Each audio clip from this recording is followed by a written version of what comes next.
आदि मानव यहाँ रहा करते थे।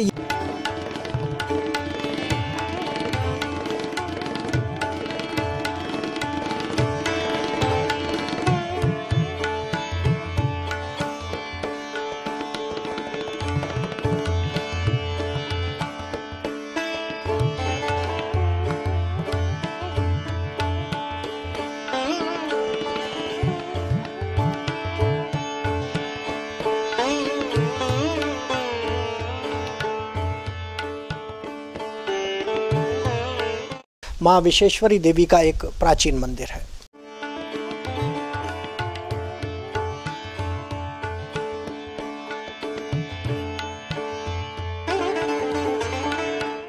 छत्तीसगढ़ के नक्शे में एक अलग पहचान दिलाई जा सकती थी।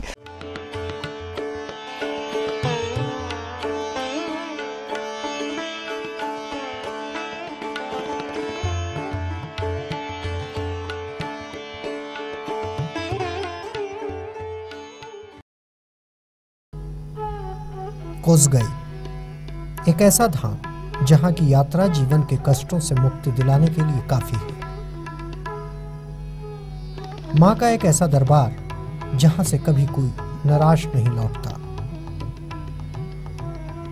मुंह मांगी मुराद पूरी होगी, बस मन की पवित्रता जरूरी है। आज यात्रा की इस कड़ी में मां के उसी धाम को हम बढ़ चले हैं जहां मन्नतों की पुकार जल्दी जल्दी सुनी जाती है। कोरबा से कटघोरा मार्ग पर फुटका पहाड़ है। काफी ऊंचा और खूबसूरत वादियों को अपने कलेजे में समेटे फुटका पहाड़ की कई अपनी कहानियां हैं।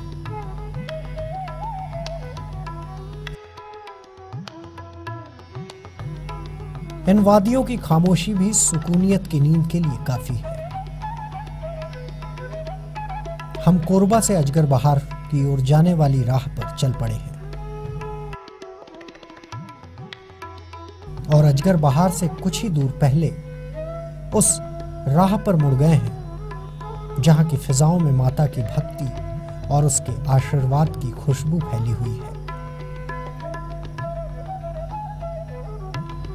कोरबा से करीब करीब 30 किलोमीटर दूर कोसगाई है जहां पर फुटका पहाड़ की ऊंचाई समुद्र तल से करीब 1570 मीटर है।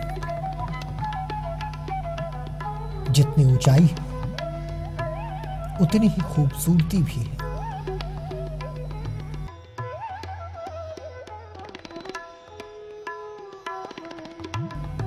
हरी भरी वादियों के बीच कई जगह ऊंचाई पर खिले मौसमी फूल प्रकृति के अनुपम नजारे और श्रृंगार की हकीकत मन को अपनी ओर खींचते हैं।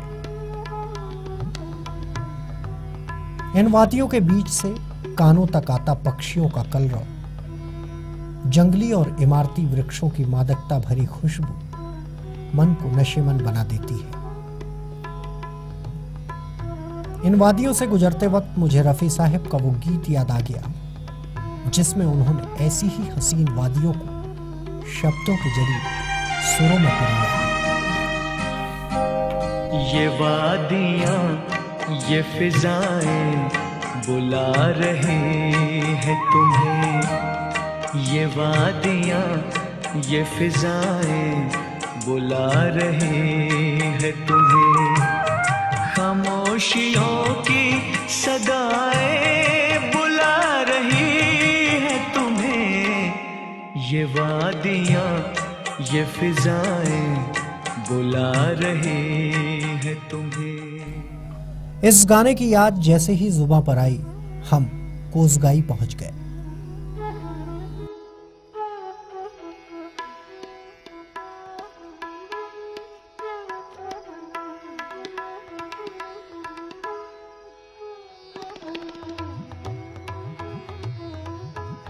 हम एक जगह से खड़े होकर कभी धरती के सीने पर खड़ी ऊंची नीची पहाड़ियों को देखते तो कभी हजारों मीटर ऊंचाई पर बैठी मां कोसगाई के दरबार पर नजरें घुमाते।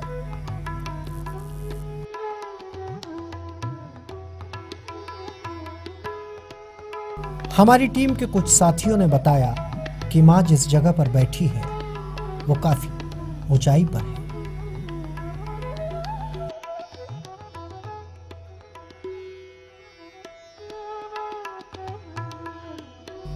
जिस रास्ते कहूं या फिर विकास की इबारत के लिए तैयार की गई सीढ़ियों पर हम चढ़ रहे हैं, वो भी कुछ समय पहले ही बनाई गई है। मगर मां के दरबार की ओर जाने वाले रास्ते पर किए गए काम में भी कमीशन का पूरा ख्याल रखा गया है। ऐसा मैंने अपनी नेगेटिव सोच के चलते सोच लिया है। लोग कहते हैं मैं नेगेटिव सोच रखता हूं। ऐसा है तो भी मैं खुश हूं, क्योंकि ये मैं मानता हूं कि ईमान, जज्बात, इज्जत उन जरूरतों से बढ़कर नहीं है जिसको पूरा करने की चाह में हम इंसान कहीं भी, कभी भी, कोई भी समझौता करने को तैयार हो जाते हैं। वैसे मैं ये सब क्यों सोच रहा हूं? बेकार की बातों में खूबसूरती की कई चीजें इसी चक्कर में पीछे छोड़ आया हूं। साथियों ने पहाड़ चढ़ते चढ़ते बताया कोसगाई में एक खूबसूरत किला भी है, जिसके अवशेष भर यहां देखने को मिलते हैं। प्राचीन काल की मूर्तियों को देखकर उस गौरव का अंदाजा लगाया जा सकता है जिसे हम हिंदुस्तानी बताते बताते अब भी नहीं थकते। वक्त की नजाकत के आगे एक बार हम फिर मजबूर हैं। लेकिन जो दिखाई दिया, जितना मुझे बताया गया, मैं आपको बता रहा हूं। यहां पुराने किले की धराशायी दीवारों की मजबूती बीते जमाने की सुरक्षा का एहसास कराती है। यहां एक तोपखाना भी है, जिसकी दीवारों पर संभलकर हम उस जगह पर पहुंचे हैं जहां से कभी सुरक्षा प्रहरी किले की ओर आने वाले दुश्मनों पर नजर रखा करते थे। सदियां बीत गई। वक्त के साथ साथ दीवारों की उम्र भी काफी हो चली है।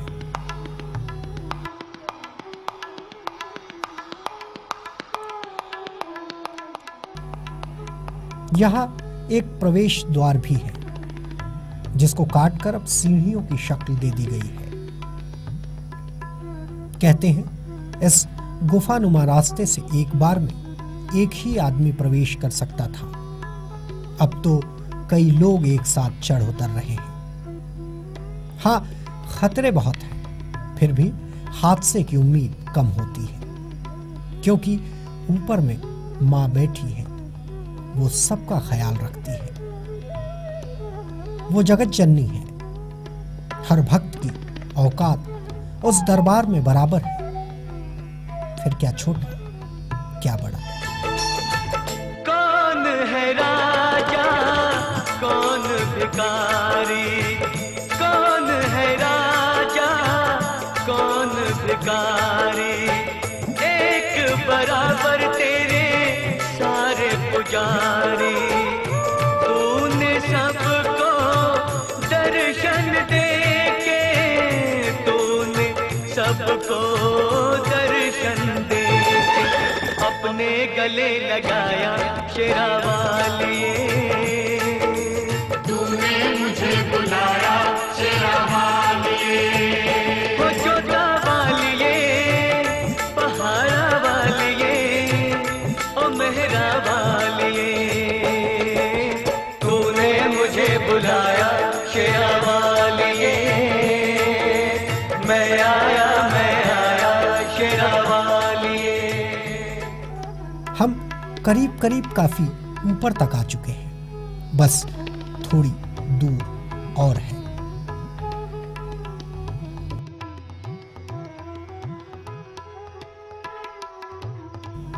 रास्ते भर फूलती सांसों को पानी के सहारे दबाते रहे।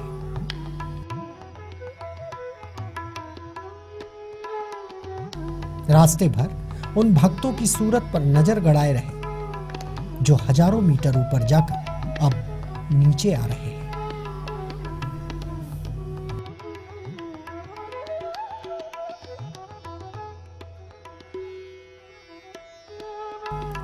आस्थावानों की सूरत मन में हौसला बढ़ा रही है। लगता है मंजिल काफी करीब है।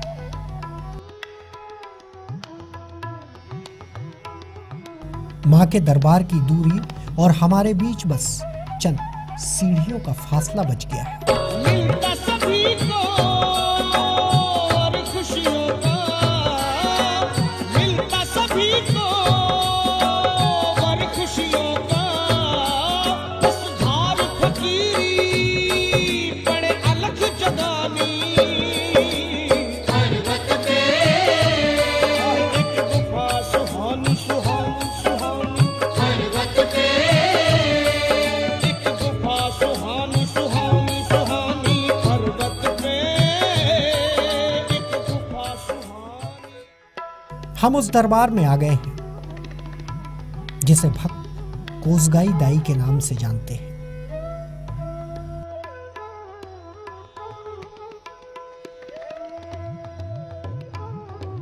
मां की महिमा निराली है। सूबे के 36 गढ़ों में से एक गढ़ ये भी है। कहते हैं कलचुरी शासकों की कुलदेवी मां कोसगाई की महिमा जितनी निराली और अपरंपार है, उतनी ही किंवदंतियां इस दरबार से जुड़ी हुई हैं।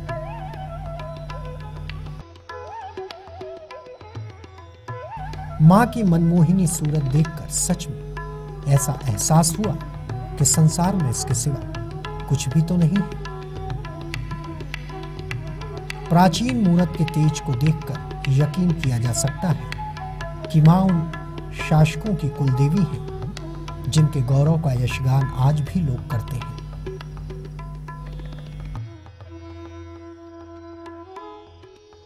राजा के कुल देवी है तो मतलब राजा हर अबेला मानत रही से जेती जाए राजा तेती माता जी ले सुमर के जाए तो मनोकामना पूरा हो। हमने मां के सिद्ध धाम पर शीश नवाया।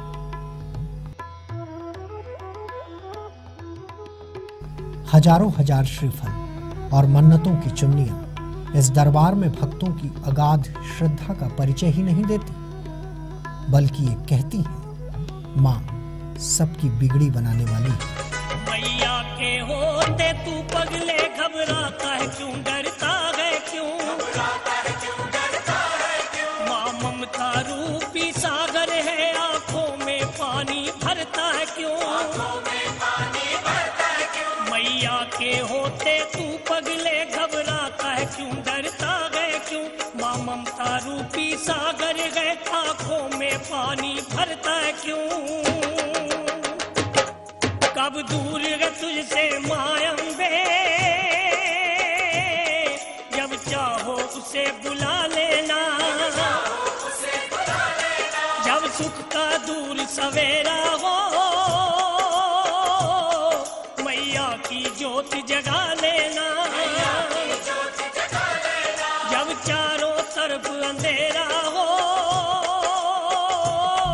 इस देवी के मंदिर की छत में जगा लेना।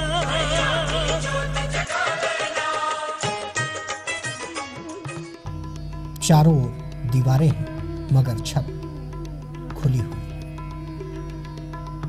ऐसा नहीं है कि मां के दरबार की छत नहीं बनाई जा सकती।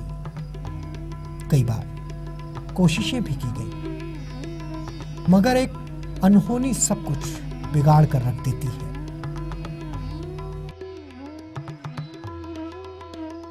इस मंदिर के पुजारी ने बताया देवी आकाश के नीचे खुले में रहना चाहती है। जिसने भी इस मंदिर पर छत बनवानी चाहिए उसके साथ कुछ न कुछ बुरा हो गया।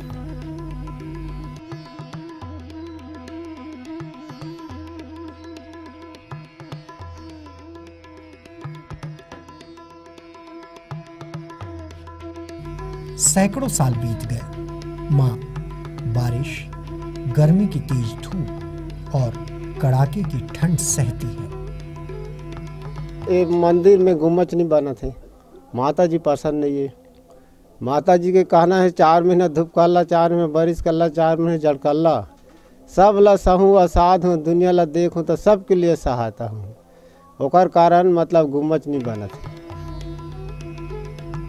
यहाँ दूर दूर से भक्त आते हैं। मन की मुरादें इस पहाड़ पर बैठी कोसगाई माँ तुरंत सुन लेती है। तभी तो दुर्गम रास्ते से होकर भक्त जब माँ की चौखट पर पहुंचते हैं तो सारी थकान, सारे कष्ट मन खुद ब खुद दूर हो जाते हैं। बहुत से यात्री आते तो जो भी कहा थे माता जी ला कि हमार मनोकाम पूरा होए, तो पूरा हुआ थे। जो भी कह रहे थे तभी पान फूल लेके मनाते फिर। यहाँ पर एक छोटा सा कुंड है जिसमें कभी सैकड़ों बकरों की बलि एक साथ दी जाती थी, मगर इस कुंड की कम गहराई कभी भी उन बकरों के शीश से नहीं भरी। पुजारी कहता है कई साल बीत गए, अब बलि मंदिर के नीचे पहाड़ के दूसरे हिस्से में दी जाती है। जो काली माई आगू चलत रही सिंह बकरा कटिन, तो मैं मने आगू बकरा कटिन करें तो मैं खून दान दे। अब यहाँ से बंद होगी, अब वो नीचे जाते, ये ऊपरे में नहीं हो, अब सीधा नीचे भाग जाते। एक ओर माँ का दरबार, दूसरी ओर विहंगम पहाड़ियों का नजारा।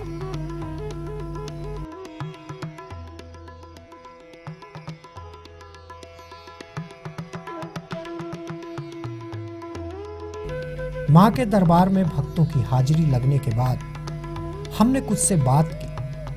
सबने कहा माँ के आशीर्वाद के बिना जीवन की नैया पार होना कठिन है। हर साल आते हैं, जो भी बोलते हैं मनोकामना पूरी होती है। हमने यहाँ के इतिहास के बारे में भी जाना। कहते हैं 16वीं शताब्दी में रतनपुर के शासक बहरेंद्र साय के द्वारा कोसगाई में बने किले का जीर्णोद्धार कराया गया। यहाँ 2 शिलालेख भी मिले जिन्हें वर्तमान में महाराष्ट्र के नागपुर के संग्रहालय में सुरक्षित रखा गया है। ये पवित्र धाम इतिहास और पर्यटन के दृष्टिकोण से भी काफी मायने रखता है।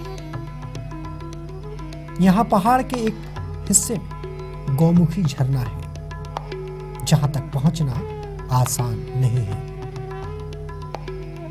कई जगह प्राचीन मूर्तियों में ठाकुर देव और उमा महेश देखने को मिलते हैं।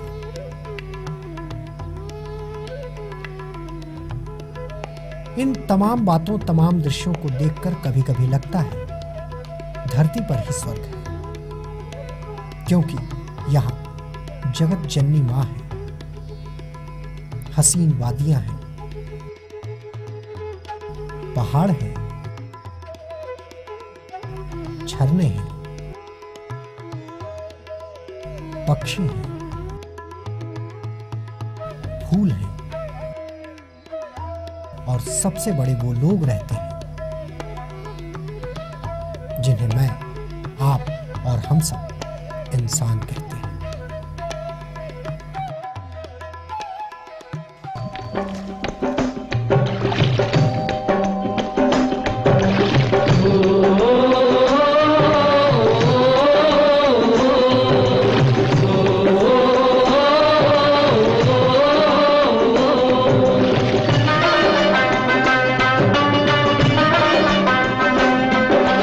जीवन कहीं भी ठहरता नहीं है, जीवन कहीं भी ठहरता नहीं है, आधी से तूफान से डरता नहीं है, तू न चलेगा तो चलते गिरा है,